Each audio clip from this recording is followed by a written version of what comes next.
The night of my firm's annual charity gala, I wore a dress I'd bought on sale 3 years ago and told myself no one would notice. They noticed. Not because it was unfashionable. It was a simple navy wrap dress, tasteful enough. But because everyone else was in couture, and I was the only person in the room standing completely alone beside a decorative pillar, holding a glass of sparkling water I hadn't touched, pretending to be fascinated by a floral arrangement the size of a small car. I was supposed to be there with my coworker, Jenna. She'd gotten food poisoning that afternoon, texted me 40 minutes before the event, and I'd already driven halfway across Chicago in heels. So I stayed, because leaving felt like admitting defeat, and I'd been doing a lot of that lately. My name is Sloane. I'm 31 years old, a junior associate at Hargrove & Reed, a mid-size consulting firm that throws a very large charity gala every January at the Langham Hotel on Michigan Avenue. I'd worked there for 4 years. I'd attended exactly 0 of these galas, always finding some excuse. This year, my director had practically assigned me a ticket. It's good for visibility, he'd said, which was corporate speak for people need to know your name if you want to move up. What he hadn't mentioned was that visibility, when you're standing alone beside a pillar, looks a lot like being furniture. I checked my phone. The event had been going for 47 minutes. Dinner wasn't for another hour. The ballroom smelled like gardenias and expensive cologne, and somewhere across the room, a string quartet was playing something I vaguely recognized from a movie soundtrack. Couples moved in slow, easy orbits around each other. Groups laughed at things I couldn't hear. My director was deep in conversation with a silver-haired man I didn't recognize, and every time I'd tried to drift into his periphery, some new person had materialized to pull him further away. I was invisible. Fully, completely invisible. I shifted my weight and accidentally knocked my elbow against the pillar. Careful. Those things are structural. The voice came from just behind my left shoulder, low, unhurried, like the person saying it had all the time in the world and had decided to spend some of it on me. I turned. He was tall, dressed in a charcoal suit that hadn't come off any rack, with dark hair, and the kind of face that people describe as distinguished when they're trying to be polite about the fact that it's almost uncomfortably handsome. He was holding a glass of bourbon, and he was looking at me with an expression that was almost amused, but not quite, like he'd decided amusement was too much of a commitment. I said, "I don't think the pillar needs my help staying up." "Probably not," he said, "but you've been leaning on it for the better part of an hour, so I figured you two had some kind of arrangement." I felt my face go warm. "I'm waiting for someone." "No, you're not." It wasn't mean. It wasn't even challenging. He said it, the way you'd say the sky is blue, as a simple statement of observable fact, and somehow that was worse than if he'd been rude about it. "That's a bold assumption," I said. "I've been watching the door. No one's come in looking for you." He paused. "And you've checked your phone 11 times. You counted." I was bored. He glanced out at the ballroom. "These things are tedious when you're obligated to be here. What are you obligated for?" He looked back at me. "My company donated the lead sponsorship. Apparently that means I have to show up and shake hands for 3 hours." I looked at him more carefully. The suit, the posture, the way he'd said my company without any particular emphasis, like it was just a fact, and not something to be proud of or apologetic about. "So you're the reason there are orchids on every table," I said. Something shifted at the corner of his mouth. Not quite a smile. "The orchids were the event planner's idea. I just wrote the check. How much do orchids cost exactly when you're sponsoring a charity gala? More than you'd think, less than it matters." He extended his hand. "Raphael."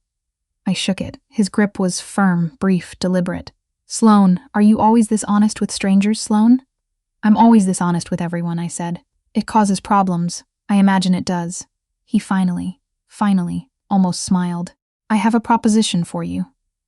Something in my stomach went still and alert at the same time, the way it does when you're about to make a decision you're not entirely sure about. "I'm listening," I said. "My firm's managing director is here tonight. A man named Harold Birch.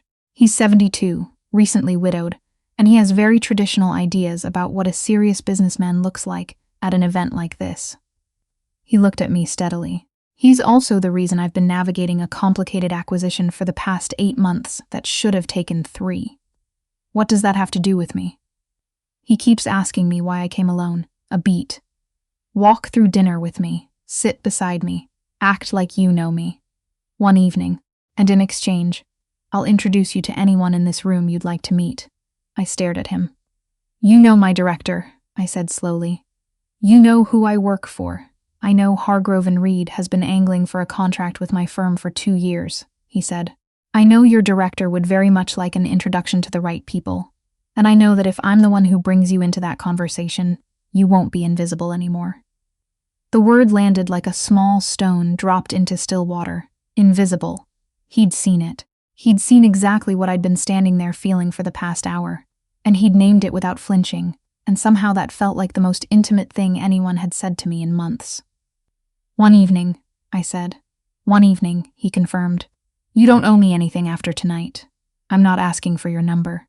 I'm not asking you to pretend we're something we're not. Just be someone who knows me well enough to stand beside me when Harold Birch comes over to say hello. I looked around the room.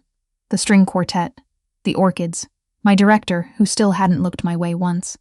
Okay, I said. Dinner was not what I expected. What I expected was to sit beside a man who treated me like a prop, nodded at me occasionally, and made me feel like a piece of furniture with better posture than the pillar. What I got was Raphael Corso, which is what I learned his full name was, somewhere between the salad course and the entree, who asked me, with what appeared to be genuine curiosity, what I actually did at Hargrove and Reed. Process optimization, I said, mostly for mid-size logistics companies. I look at how they move things from point A to point B and figure out where they're losing time and money. And where are they usually losing it?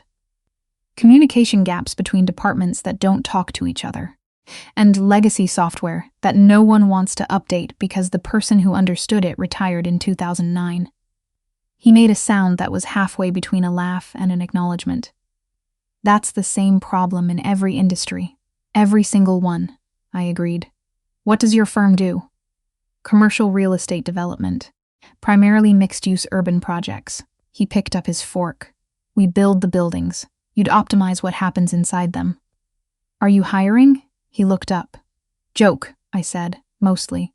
This time he did laugh, a short, real one that seemed to catch him slightly off guard, like he hadn't expected to do it. Where did you grow up? Wisconsin. Small town outside of Milwaukee. You? Boston. Then New York, then here. Do you miss Boston? He considered this for a moment, with more seriousness than the question probably warranted. I miss the winters being honest about what they are, he finally said. Chicago pretends it's not as brutal as it is. Chicago doesn't pretend anything, I said. Chicago just doesn't apologize. He looked at me for a moment. That's the most accurate description of this city I've ever heard. Harold Birch appeared at the table sometime during dessert, a broad-shouldered man with a white mustache and the confident bearing of someone who had never once doubted whether he belonged in a room. He shook Raphael's hand with both of his, clapped him on the shoulder, and then turned his attention to me with the particular warmth of someone who approves of what he sees. And who is this? Raphael said my name easily, like he'd said it 100 times. He told Harold where I worked. He said, She makes companies run better than they thought possible, with a certainty that startled me, because we had known each other for exactly 90 minutes, and he had no actual evidence of this. But Harold didn't know that. Harold said, Is that right? And looked at me with new interest, and for the next 20 minutes I talked about my work with more confidence than I'd felt in months, because something about the way Raphael had introduced me made me feel like I was allowed to take up space. Afterward, when Harold had moved on to another table, I said quietly, You didn't have to say that. Say what? That I make companies run better than they thought possible. You don't know that. Raphael looked at me steadily. You described a systemic problem and its underlying cause in 2 sentences, without jargon, to someone you'd just met. I extrapolated. I didn't know what to do with that, so I picked up my water glass and looked at the orchids. It didn't end at dessert. It should have. The terms of our arrangement were simple. Dinner, one evening. Walk with me when Harold comes over. I'd fulfilled my part. He'd fulfilled his, in spades. By the end of the night, My director had materialized at my shoulder with an expression I'd never seen on his face before, which was something close to impressed, and he'd introduced me to 3 people I'd been trying to get in front of for 2 years. But when the event began to wind down and people started drifting toward the coat check, Raphael said, "Do you want to get a drink somewhere that doesn't cost $400 a table?" I said yes before I'd fully decided to. We ended up at a place 6 blocks away, a dark, warm bar with leather stools and a bartender who clearly knew Raphael because he brought over a specific bourbon without being asked. I got a glass of Malbec. The room was low and quiet after the grand noise of the ballroom, and it felt like the difference between performing and just existing. "Tell me something true about yourself," Raphael said, not as a line. He said it the way he said everything, like he'd simply decided to say it, and wasn't going to apologize for the directness. "I've been at my firm for 4 years," I said, "and I've spent most of them making myself small enough to fit inside what they expected of me. And I'm not sure when that happened because it's not who I used to be." He was quiet for a moment. "What did you used to be?" "Someone who asked for what she wanted. And now I optimize other people's processes and hope someone notices." He turned his glass slowly on the bar. "What made you stop asking?" I thought about it. There were easy answers and true ones, and the easy ones had nothing to do with tonight, so I set them aside. "I was with someone for 3 years," I said. He left. And when people leave, sometimes you spend a while trying to figure out what you did to make them go, and the answer you land on is, you were too much, too certain, too direct. So you dial it back. I paused. I dialed it back. And what did dialing it back get you? Exactly what you saw tonight, I said, standing alone by a pillar. He looked at me for a long moment. Something moved behind his eyes that I couldn't fully read. "My business partner left our firm 2 years ago," he said. "Took a third of our contracts with him. It wasn't a clean split. I spent most of the year after that running every decision through the question of what I'd missed, what signals I hadn't seen, whether I'd trusted too much or not enough." He paused. "What I actually learned was that the question itself was the problem. Some things don't have a lesson. They're just loss, and the fastest way through it is to keep moving." "Is that what you did?" "Kept moving," he said. "Built something better." I looked at him. In the low light of the bar, he looked less like a man performing the role of someone powerful, and more like a person who had simply made so many decisions over so long a time that he'd arrived at a kind of quiet certainty. It wasn't arrogance, it was something else, a settled gravity. "You're not what I expected," I said. "What did you expect?" "Someone who wrote a large check and spent the evening making sure everyone knew it." "I wrote the check so I wouldn't have to talk about it," he said. I laughed at that. A real one, the kind that surprises you. He watched it happen with that almost smile that kept hovering at the edge of his expression, like it was waiting for permission. We stayed until last call. I don't remember exactly how long that was. I remember the conversation moving through things I hadn't talked about with anyone in months. Not the edited, professional-friendly version of myself, but the actual version, the one who grew up in a house with 3 siblings, and a mother who worked double shifts and a father who read novels aloud at the dinner table, and raised me to believe that being articulate was its own kind of power. I remember that Raphael listened in the particular way that some people do, not waiting to respond, but actually absorbing what you said and treating it as though it mattered. When we finally left and stood on the sidewalk in the January cold Michigan Avenue half empty at that hour, I said, "Thank you for the drink. Thank you for the dinner," he said. I turned to walk toward my car, then stopped. I didn't let myself think about it too long. "That thing you said, keeping moving, building something better. I've been telling myself that for 2 years. But I think I've been saying it to myself like a deadline. Like if I don't feel better by a certain point, I failed at grieving properly." He looked at me. "There's no timeline." "I know," I said. "I just needed to hear someone else say it." He nodded once, slowly. Then he said, "Good night, Sloan." I drove home in the quiet and sat in my parking garage for 10 minutes before going upstairs. I didn't know his last name until I Googled the Gala's lead sponsor the next morning. Raphael Corso Development Group. Founded 11 years ago. Net worth in the press was listed as significant. There was a photo of him at a groundbreaking ceremony in the River North neighborhood, wearing a hard hat with the same expression he'd had all evening, focused, undemonstrative, not quite smiling. I closed the tab. I was not going to turn one strange evening into a story I told myself. He called on a Tuesday. Not texted, called, which startled me enough that I almost let it go to voicemail. I didn't recognize the number at first. When I answered, he said only, "It's Raphael," as though we'd agreed to continue a conversation that had simply been paused. "How did you get my number?" I said. "Your director," he said. I told him I wanted to discuss a potential consulting engagement. He gave me your direct line. Something in my chest did a complicated thing. "So there's a business reason for this call."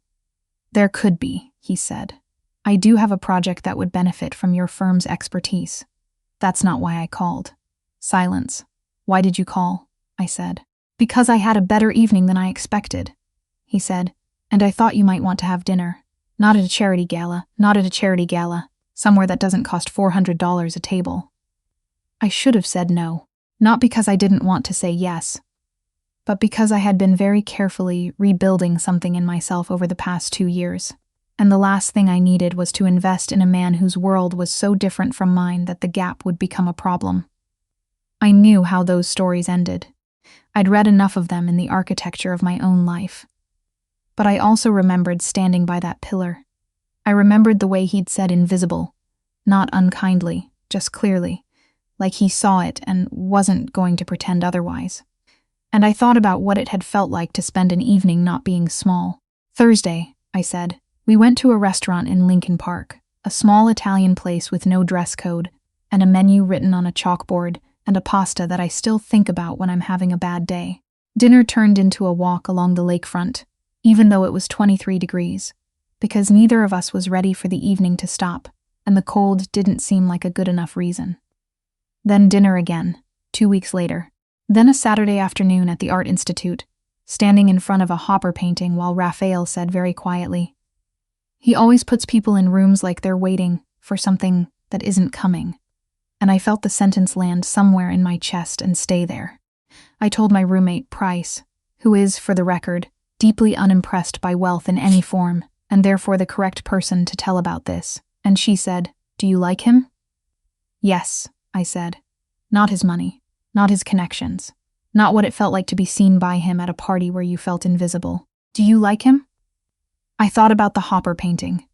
I thought about the January sidewalk and him saying there's no timeline like it was simply true. I thought about the way he'd laughed when I hadn't expected him to. "Yeah," I said, "I do." "Then stop analyzing it," she said, "and just see what it is." What it was, I was learning, was the opposite of what I'd assumed. I had expected a man like Raphael Corso to be remote, controlled, the kind of person who moves through the world with careful precision and very little warmth. He was precise, yes. Controlled, in some ways. But warmth showed up in the specifics. In the fact that he remembered details I'd mentioned weeks ago and referenced them without making a thing of it.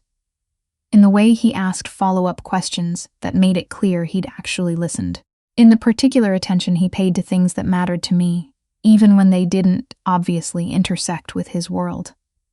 What I was not prepared for was the other side of that world.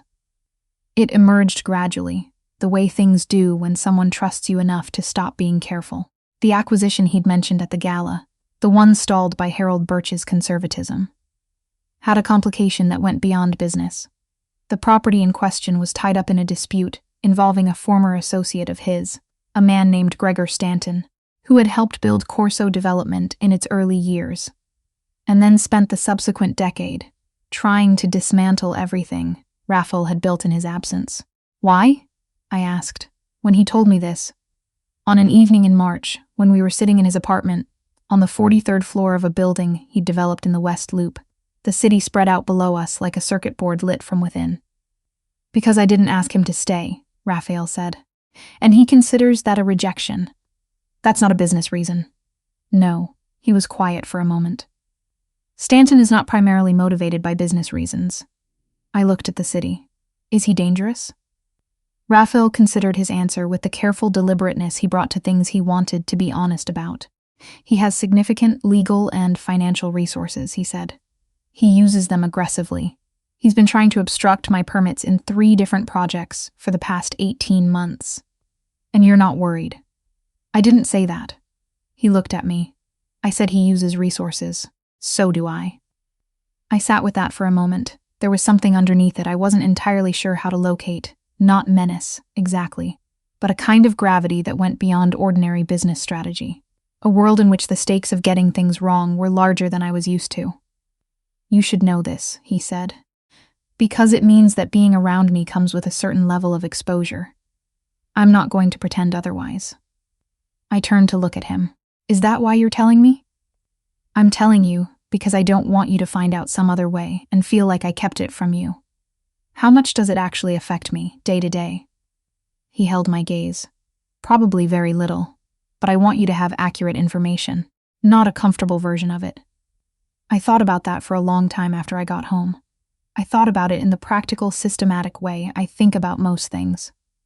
Laying out what I knew, what I didn't, what the actual risk looked like versus the imagined version. And somewhere in the middle of that process, I realized that what he'd done, in sitting across from me and telling me plainly that his world had edges to it, was the opposite of what most people do. Most people would have minimized it, managed the presentation. Let me believe what was most convenient. He'd given me the truth and let me decide what to do with it. I called him the next morning. I've been thinking, I said. About what? About the fact that you told me about Stanton because you wanted me to have a choice. A pause. Yes. I've been treated like someone who needs a comfortable version of reality before, I said, by someone I thought knew me well. And what I actually want, what I've always wanted, is someone who thinks I can handle the actual version. Very quietly, he said. I know you can. Then I'm not going anywhere, I said. Spring arrived the way it does in Chicago. Abruptly, like an argument that ends without warning, the trees in Lincoln Park going from bare to fully green over the course of what felt like a single weekend. The Stanton situation resolved, not with drama, but with the particular slow grind of legal and financial pressure, applied from multiple directions over several months. Raphael was methodical about it in a way that I found myself admiring more than I'd expected. No escalation, no retaliation, just steady application of leverage until the obstruction became more costly than it was worth. Harold Birch signed off on the acquisition in April. Corso Development broke ground in May. I was there, at the groundbreaking, standing beside him in front of a building site in River North, while a small crowd of investors and city officials milled around with hard hats and plastic cups of champagne. My director was there. He caught my eye across the crowd and gave me a look that contained, I thought, approximately 3 years' worth of revised opinion. I smiled at him pleasantly and turned back to Raphael. Afterward, when most of the crowd had dispersed, he and I stood at the edge of the site, looking at the cleared ground where something would eventually rise. I'd learned enough about his work by then to understand that this was the part he liked most. Not the finished building, but this moment, the pure potential of it. What's it going to be? I asked. Mixed use. Ground floor retail, 8 floors of commercial office space, 12 residential above that. He looked at the foundation marks. Rooftop garden. A public plaza on the south side. A plaza, I said. That's unusually generous for a developer. I grew up in a city, he said, and the thing that made it bearable was the spaces between the buildings. He paused. I've spent enough years putting up walls. A plaza seems fair. I looked at him, this man who had written a check large enough to fill a hotel ballroom with orchids and then spent the evening trying not to be noticed, who had told me plainly that his world had edges and let me decide whether to stay, who had listened to me talk about being invisible and decided to say the word out loud instead of working around it. You know, I said. When Ya walked up to me at that pillar, I thought you were probably doing it because you needed something. I was. I thought it was just strategic. It was, initially. He looked at me directly, without any of the managed distance I'd watched him maintain with most of the world. And then it wasn't. I didn't say anything for a moment. The construction site was quiet now, the city going about its April business around us. I stopped asking for what I wanted, I said. A long time ago, and I don't think I realized until recently how long I'd been doing it. What do you want? He said. The question was simple, deliberate, real. I looked at him and said, without dialing anything back, I want this to be something real. He was quiet for a moment. Then he reached into the inside pocket of his jacket and took out an envelope, plain, cream-colored, sealed with nothing but a fold. He held it out. I wrote this, he said, about 3 weeks ago. I wasn't sure when to give it to you. I took it carefully, like it was something that could be startled. Can I read it now? Yes, he said, and turned to look at the construction site, giving me the particular gift of his attention directed elsewhere. I opened the envelope. The letter was written by hand, on plain paper, in an angular, unhurried script. It was 2 paragraphs. I won't reproduce the whole of it here, because some things earn the right to stay private. But what I will say is this. He had written that the evening we met, he had been in the business of managing things for so long that he had forgotten what it felt like to be in the presence of someone who made him feel for a few hours like he was not the one responsible for holding everything together. He had written that he was a person who moved carefully and trusted slowly, and had, on multiple occasions, mistaken caution for wisdom.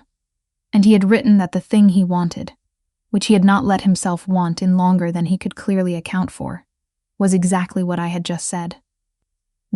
Something real. I folded the letter and put it back in the envelope and held it against my chest for a moment, looking at the cleared ground where the building would be. Then I turned to him and said, I'm going to need you to look at me. He turned. I'm not someone who does things at half measure, I said. I used to be, for a while, but I'm done with that. If this is real, then it's real. That means you tell me things. That means I tell you things. That means when Stanton or someone like him shows up again, because in your world someone always will, you don't manage the information to protect me. You give it to me straight and trust me to decide. He held my gaze. Agreed. And in exchange, I said, I will tell you when you're being controlled in a way that's shutting people out. Because you do that. You went silent for 11 days in February and thought I wouldn't notice. Something shifted in his expression. Not defense, but recognition. I noticed you noticing. Good, I said. Then we understand each other. We understand each other, he said. The April wind came off the lake, cold enough still to remind you that Chicago doesn't apologize for what it is. He reached over and straightened the collar of my jacket. A small, precise, unhurried gesture, the kind that says more than the large dramatic ones. And I thought about a pillar in a hotel ballroom, and a string quartet and the word invisible, and how strange and specific and unplannable it is. The way the thing you weren't looking for walks up to you in a charcoal suit and tells you that your hiding place is a structural support. I had spent 2 years trying to be easier, quieter, smaller. I was done with that. I took his hand right there on the construction site, in front of the cleared ground that would someday be a building with a public plaza on the south side, and I held it like I meant it. Because I did.